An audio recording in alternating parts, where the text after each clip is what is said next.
Olá a todos, bem-vindos à lição 6 do Torá Básico. Vamos iniciar hoje no capítulo 22 do livro de Gênesis, a partir do versículo 5.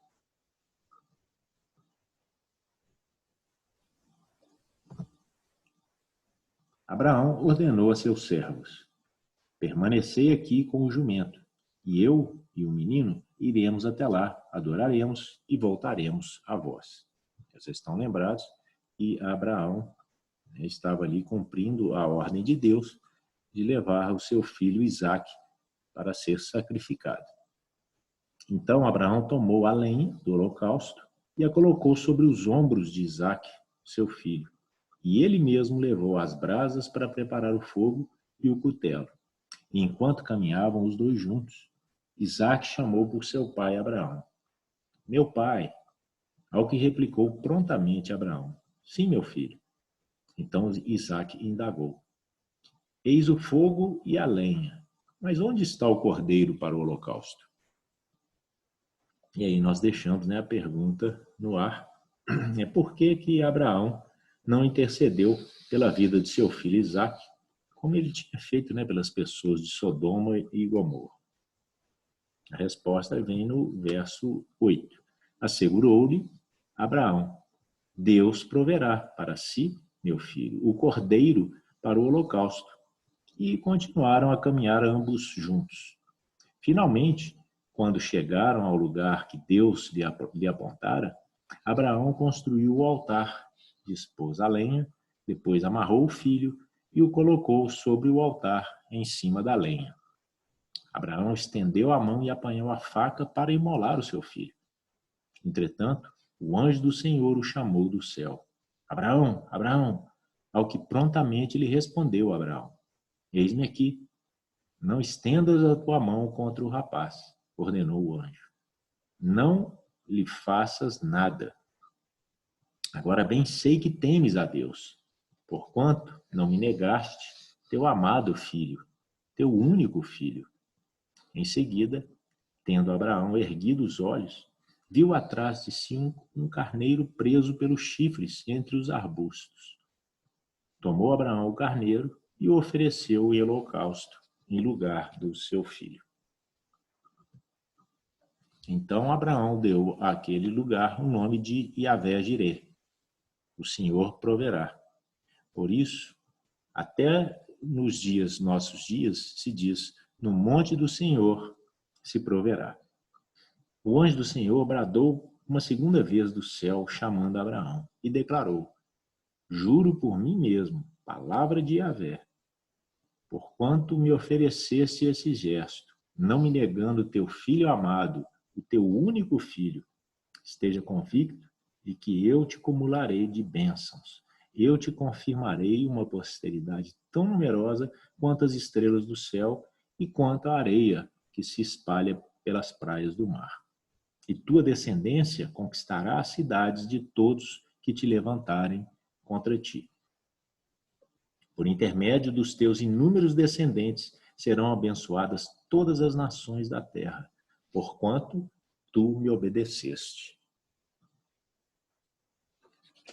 Hoje, quando nós lemos essa história, nós já sabemos que é um teste, mas Abraão, ele não sabia. Então, ele viveu cada momento dessa trama que iniciou 3 dias antes com o chamado de Deus. É bom esclarecer que Deus, ele nos coloca à prova, ele nos testa. Isso para aumentar a nossa fé. Mas ele não nos coloca tentações. A palavra em hebraico para sacrifício é korban, e o significado é próximo. Ou seja, o sacrifício, ele aproxima o homem de Deus. E aqui é falado do Monte Moriá. Eu apresento para vocês aí, é onde estava o Templo de Salomão, que hoje se encontra ali uma mesquita muçulmana. E esse evento de Gênesis 22, ele na verdade, ele é o auge da vida de Abraão. De certa forma, tudo que aconteceu antes foi preparação para esse momento. Dissemos em lições anteriores que a Torá ela é histórica, mas ela é profética também. Deus ele já projetava neste ato uma sombra daquilo que viria 1.800 anos depois com Yeshua, com Jesus, né? Então vamos aproveitar nesse momento para traçar já alguns paralelos, né, entre o sacrifício de Isaac e o de Yeshua. Primeiro, Isaac, ele é o único filho, ou seja, Ismael havia sido deserdado, né? E Deus chama Yeshua, Jesus, de seu único filho também. Depois, ambos carregaram o madeiro de seu sacrifício nas costas. A gente vê, né, com o número 3, nós vemos o pai entregando o seu filho para sacrifício. Pai e filho juntos caminhando para o altar de sacrifícios. O cordeiro substitutivo, ele era o próprio Yeshua que derramou seu sangue por nós. Lembra da passagem, né, de João Batista ao avistar Yeshua?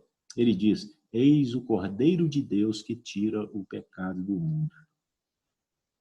E a quinta, né, comparação aqui, é que cronologicamente Isaac ele tinha entre 30 e 35 anos quando aconteceu esse fato, né? Talvez a mesma idade de Yeshua, que, né, foi sacrificado aos 33 anos.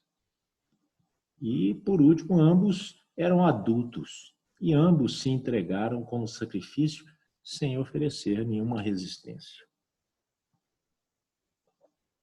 A Bíblia, ela nos ensina que sem sangue não há remissão de pecados, não há perdão de pecados. Yeshua é o nosso cordeiro substitutivo. Ele foi dado por Deus e o seu sangue foi derramado para a remissão da humanidade. E é a nossa fé nesse sacrifício e na sua ressurreição que nos salva da morte eterna. Então, retornou Abraão a seus servos e juntos partiram para Berseba, onde passou a habitar. E uma curiosidade, né, é que o islamismo ele crê que o filho oferecido em sacrifício era Ismael, com 13 anos de idade. Isso porque Isaac ele era o filho da promessa, consequentemente ele não poderia morrer. No capítulo 23, nós vemos já o seguinte: Sara viveu 127 anos. Ela faleceu em Hebrom, em Canaã, e Abrão foi cumprir o luto por Sara e chorou sua falta. Depois Abraão deixou ali o corpo de sua esposa e foi falar com os hititas. No meio de vós, sou apenas um estrangeiro e residente. Concedei-me uma posse funerária em vossas terras, para que eu tenha onde sepultar o corpo da minha mulher. Bom, Sara, ela foi a primeira matriarca hebraica. Ela tinha 127 anos quando morreu, né? Abraão estava com 138 anos e Isaac com 37 anos. A morte de Sara, ela fornece alguns detalhes, né, da primeira morte e enterro de um hebreu. E descobrimos que Abraão e Sara estavam vivendo em Hebrom quando ela expirou, né? Por isso, é natural que Abraão quisesse sepultá-la lá. Isso porque a promessa de Deus de uma terra separada para Abraão, ela só se concretizaria de 5 a 6 séculos depois desse fato. Bom, em busca de um local para sepultar Sara, o capítulo 23 nos apresenta uma sessão de negociações pela caverna de Macpela, entre Abraão e Efron, que parece meio esquisita, depois vocês podem ler lá, né? Até sermos lembrados pelo verso 4 que Abraão e seu clã, eles eram estrangeiros e residentes em Canaã, mas eles eram estrangeiros. E naquela época, estrangeiros não podiam comprar terras. Abraão, ele compra a terra pelo valor proposto por Efron, um valor bem acima do mercado, mas diante de testemunhas que garantiriam sua posse, sem dever favor a ninguém. Nós veremos mais adiante que os 3 patriarcas de Israel foram aí sepultados. O capítulo 24 narra que Abraão era então um homem muito idoso, avançado em dias, e o Senhor em tudo o havia abençoado. Então Abraão ordenou ao servo mais velho de sua casa, que governava todos os seus bens: põe tua mão por baixo da minha coxa e jura. Eis que te faço jurar por Yahvé, o Deus dos céus e o Deus da terra, que não buscarás para meu filho uma mulher entre as filhas dos cananeus, no meio dos quais estou vivendo.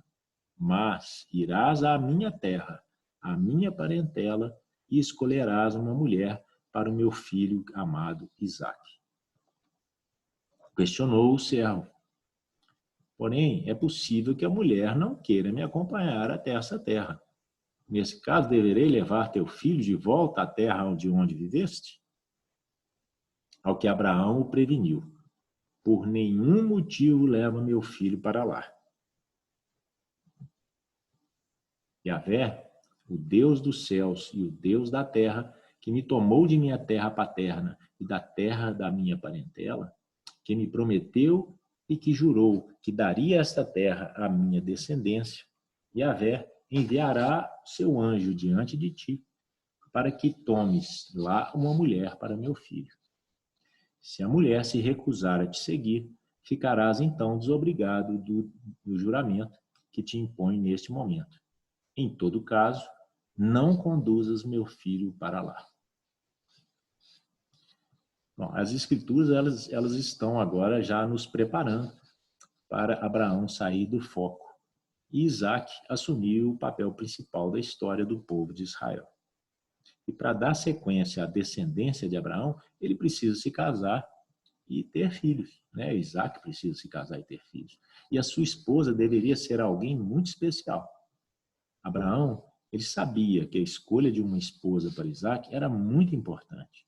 Então, ele usou o seu mais alto, melhor e mais confiável servo, Eliezer, para encontrar uma esposa para Isaque, que naquele momento já estava com 40 anos.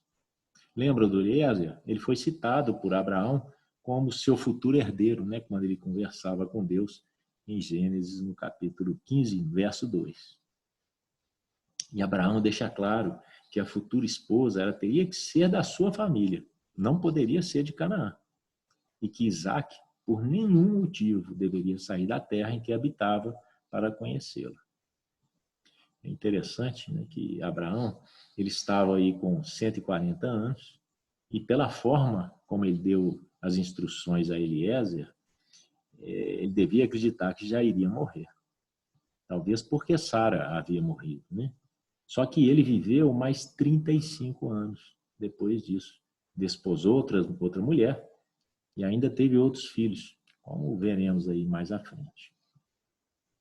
O verso 9 diz que o servo então colocou a mão por baixo da coxa de Abraão, seu senhor, e, seguindo a tradição, jurou cumprir aquela palavra empenhada.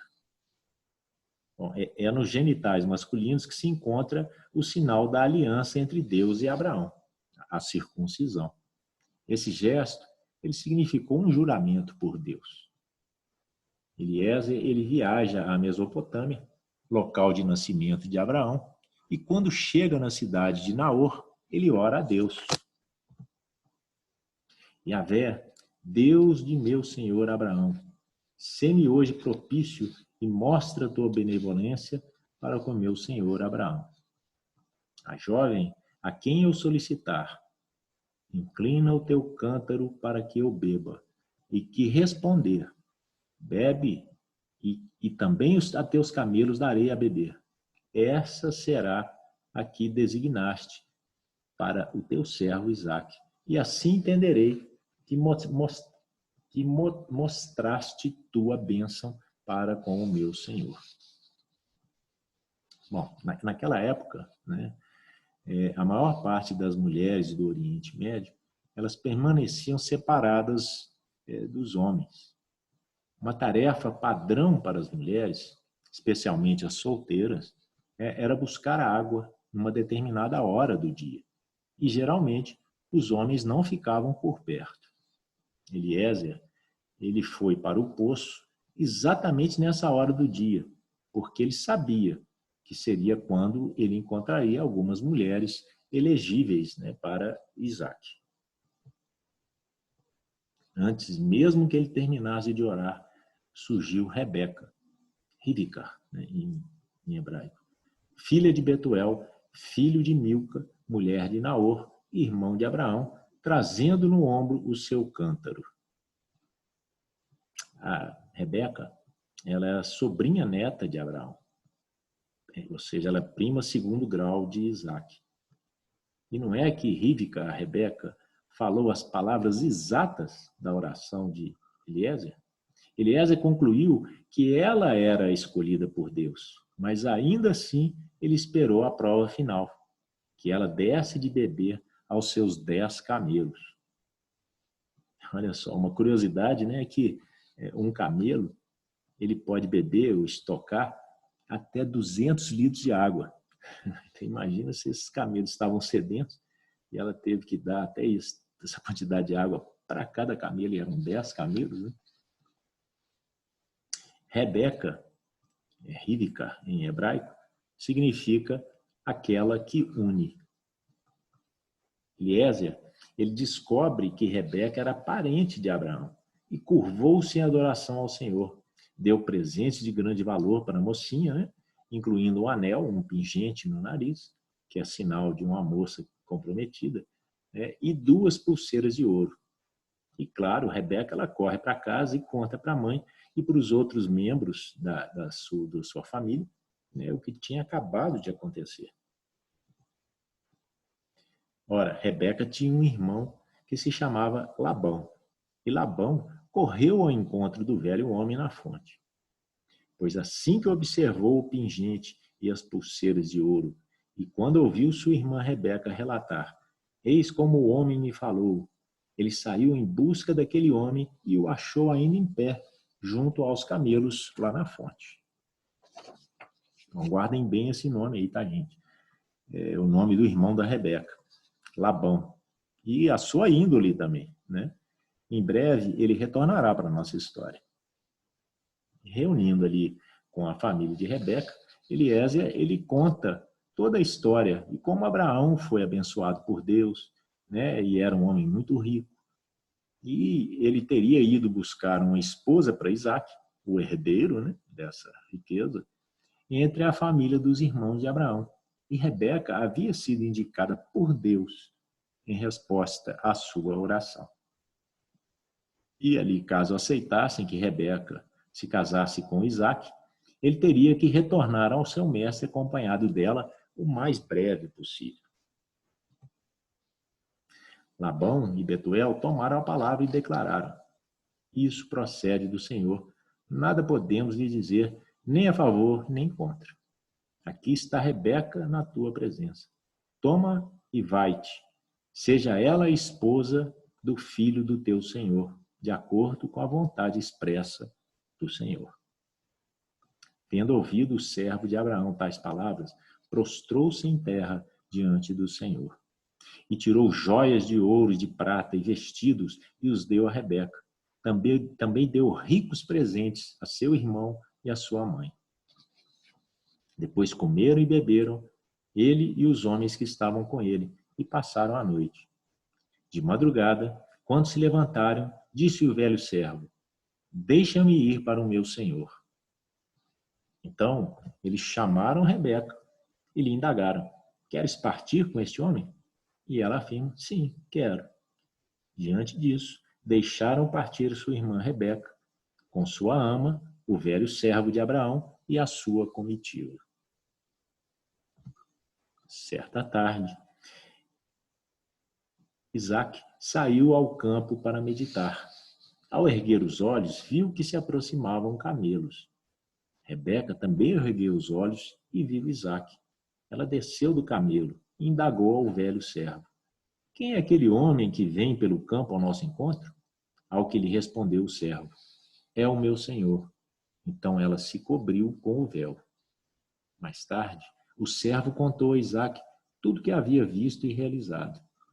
Isaque levou Rebeca para a tenda onde sua mãe Sara havia morado. Fez dela sua esposa e muito a amou. E assim, Isaque foi consolado após a morte de sua mãe. Bom, a caravana ela regressa, né, da sua viagem. Isaque aí está com 40 anos de idade, Rebeca com 18 anos, né, colocam os olhos um no outro pela primeira vez. E ao entrarem na tenda que era de Sara, simbolicamente, Rebeca assumia a posição de matriarca que Sara possuía até a sua morte. Isaque, ele encontrou grande consolo, finalmente, na perda de sua mãe, né, casando-se aí com Rebeca, Rivca. No capítulo 25, Abraão desposou ainda outra mulher chamada Quetura, ou Queturá. Ela lhe deu 6 filhos. Abraão transferiu todos os seus bens para o Isaque. Abraão, né, com essa atitude, ele mostra que Isaque é o único filho, né, verdadeiro dele mesmo. Quanto aos filhos de suas concubinas, Abraão lhes deu presentes e os enviou ainda em vida para morar longe de seu filho Isaque, para leste, para a terra do Oriente. Eis a duração da vida de Abraão, 175 anos. Depois, Abraão expirou. Morreu numa velhice feliz, idoso e repleto de bons anos, e foi reunido aos seus antepassados. Seus filhos, Isaque e Ismael, o sepultaram na gruta de Macpela, próximo a Manre, no campo de Efron, filho de Zoar, o Eteu, campo que Abraão comprara dos hititas. Foi ali que Abraão e Sara, sua esposa, foram sepultados. Depois da morte de Abraão, Deus continuou a abençoar sobremaneira seu filho Isaque, e Isaque habitou junto ao povo de Beer-Lahai Roi. Acho que é isso assim que fala mesmo. Esses 6 filhos, né, de Quetura, juntamente com Ismael, o filho de Agar, a egípcia, né, eles iriam formar os povos árabes, pessoas, né, que povoaram o Oriente Médio e o norte da África. No verso 5, Abraão deu tudo o que ele tinha para Isaque, né, o que teria feito de Isaque um homem muito rico e poderoso. Mas também certamente preparou o terreno para uma enorme inveja e conflito entre Isaque e seu grande grupo de meio-irmãos, né, especialmente com Ismael. E essa contenda, né, e ciúmes, elas continuam até os dias de hoje. Interessante, né, que Ismael e Isaque, eles se uniram para enterrar seu pai. E como de costume, né, o marido, Abraão, foi sepultado com a esposa Sara. Esse capítulo, ele ainda apresenta o registro dos 12 descendentes de Ismael, o filho de Abraão com Agar. Ismael, ele viveu 137 anos. Seus descendentes se estabeleceram na região perto da fronteira com o Egito e viveram em hostilidade contra os seus irmãos. Esse capítulo nos apresenta também os descendentes de Isaque. Isaque suplicou em oração ao Senhor em favor de sua esposa, porquanto Rebeca era estéril. O Senhor atendeu ao pedido de Isaque e Rebeca, sua mulher, engravidou. E aconteceu que os 2 filhos se empurravam no ventre de Rebeca, pelo que expressou preocupação. Por que está acontecendo isso? E buscou Rebeca o conselho do Senhor. Então revelou-lhe o Senhor: 2 nações há no teu ventre, 2 povos nascidos de ti se dividirão. Um povo será mais forte que o outro, e o mais velho servirá ao mais moço. Quando chegou o tempo de dar à luz, eis que ela trazia gêmeos. O primeiro a sair, ele era ruivo e todo o seu corpo era como um manto de pelos. Por esse motivo, lhe deram o nome de Esaú. Em seguida, saiu seu irmão, com a mão agarrada ao calcanhar de Esaú, razão pela qual ele foi chamado de Jacó. Tinha Isaac 60 anos de idade, quando Rebeca deu à luz. Tal como Sara, Rebeca também era estéril. Ela não podia ter filhos. E como aconteceu a Sara, Deus ouviu a oração de Isaac e concedeu o milagre da concepção para Rebeca. Pela lei, o primeiro a nascer ele seria o primogênito, e o segundo a nascer é mais ou menos um subserviente ao primeiro. Mesmo sendo gêmeos, eles não dividiriam igualmente a herança. Isso porque o primogênito ele deveria receber a porção dobrada dos bens, além da liderança da família. E essa violenta luta no ventre de Rívca, de Rebeca, ela prediz a próxima luta, sobre a qual um irmão dominará sobre o outro. Só que Deus ele predeterminou o resultado. A gente vê no versículo 23. Rebeca ela é informada de que Esaú serviria a Jacó. Em outras palavras, o primogênito, o primeiro a nascer, o primeiro homem a nascer, não receberia os direitos habituais e nem seria o herdeiro das promessas da aliança, mas o segundo, baseado nessa declaração divina. Lembrando que junto com a herança dos bens e o poder, o primogênito, viriam também os deveres e as responsabilidades desse novo líder. Os meninos cresceram. Esaú tornou-se um caçador habilidoso e vivia percorrendo os campos, ao passo que Jacó cuidava do rebanho. Era pacato e vivia nas tendas. Isaac preferia Esaú, porque gostava de comer de suas caças. Rebeca, entretanto, preferia Jacó. Certa vez, quando Jacó preparava um ensopado, Esaú chegou esgotado e faminto do campo e pediu-lhe: deixa-me comer desse cozido vermelho, pois estou com muita fome e exausto. Por isso, mais tarde, deram também a Esaú o nome de Edom, ou seja, vermelho. Então, Jacó lhe propôs: vende-me primeiro o teu direito de primogenitura.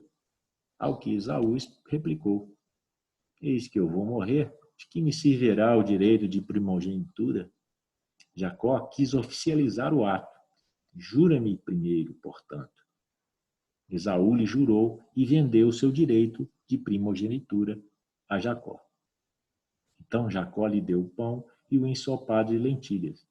Ele comeu e bebeu até fartar-se. Levantou-se e partiu. Assim, desprezou Esaú todos os seus direitos de filho mais velho.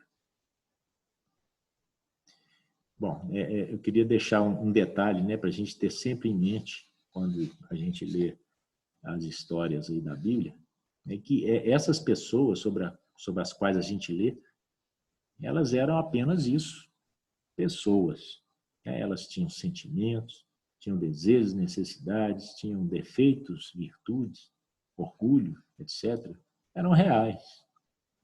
Quando entendemos melhor as circunstâncias, não é muito difícil de nos colocarmos no lugar delas. Vamos nos lembrar que, nesse momento, Esaú ele era um adolescente raivoso. Então, essas não eram palavras maduras ou bem pensadas que ele deixou escapar. Adolescentes, eles são impetuosos e, às vezes, tolos. No entanto, nos mostra exatamente o que ele pensava sobre a sua posição como primogênito. O impulsivo Esaú, ele faz uma declaração em resposta à proposta de Jacó, que começa com: já que estou prestes a morrer, do tipo, que me importa? Esaú, ele recebeu um apelido, Edom. Edom significa vermelho. E não se refere apenas às suas características corporais da cor dos pelos, mas também a este incidente, né, desse do cozido vermelho que acabou de acontecer. Portanto, uma referência futura, né, para a gente ter é lembrar que Edom e Esaú são sinônimos. Portanto, assim, a futura nação de Edom, que aparecerá muito daqui em diante na Bíblia, como inimigo contínuo de Israel, e os edomitas, eles são simplesmente os descendentes de Esaú. No capítulo 26, né, houve naquela região uma época de grande escassez de alimentos, como ocorrera no passado, no tempo de Abraão. Por esse motivo, Isaac foi até a cidade de Gerar, onde Abimeleque era o rei dos filisteus. O Senhor apareceu a Isaac e orientou: não desças ao Egito, fica na terra que eu te indicar. Habita nesta terra, eu estarei contigo e te abençoarei, porque é a ti e à tua raça que darei todas essas terras e manterei o juramento que fiz a teu pai Abraão. Farei a tua descendência numerosa como as estrelas do céu, e lhe darei todas essas terras, e por tua posteridade serão abençoadas todas as nações da terra. Porque Abraão me obedeceu, guardou minhas ordenanças, meus mandamentos, meus princípios e minhas leis, ou seja, minha Torá. Isaac, portanto, se estabeleceu em Gerar. Quando os homens do lugar o questionaram sobre sua mulher, ele alegou: ela é minha irmã, porquanto teve medo de revelar que era sua esposa, pois imaginou: os homens desse lugar podem me matar por causa de Rebeca, pois ela é muito bonita. Cronologicamente falando, né, esse capítulo, que é o 26, ele deveria vir antes do capítulo 25, pois veremos pela apresentação dos acontecimentos, né, que os gêmeos, os dois filhos, né, ainda não haviam nascido. Isso acontece, tá? Pode acontecer na Bíblia, sim. Ela está fora dessa ordem cronológica. Esse Abimeleque, ele é filho do Abimeleque, que quase desposou Sara por causa dessa mesma mentira, né? Ela é minha irmã, como vimos, né, na lição anterior. Lembrando que Abimeleque é um título, que significa meu pai é rei, e não o nome da pessoa, né? E devemos ficar atentos, né, às repetições dos acontecimentos narrados na Bíblia. Porque, como aprendemos, né, a história ela é cíclica, e essas repetições nos ajudam a enxergar as profecias dadas por Deus até os dias de hoje. Bom, nós vamos encerrar por aqui a nossa lição, né? Na próxima oportunidade, se Deus quiser e permitir, né, nós comentaremos esses e outros acontecimentos aí do capítulo 26 e seguiremos adiante. Então, até o nosso próximo encontro.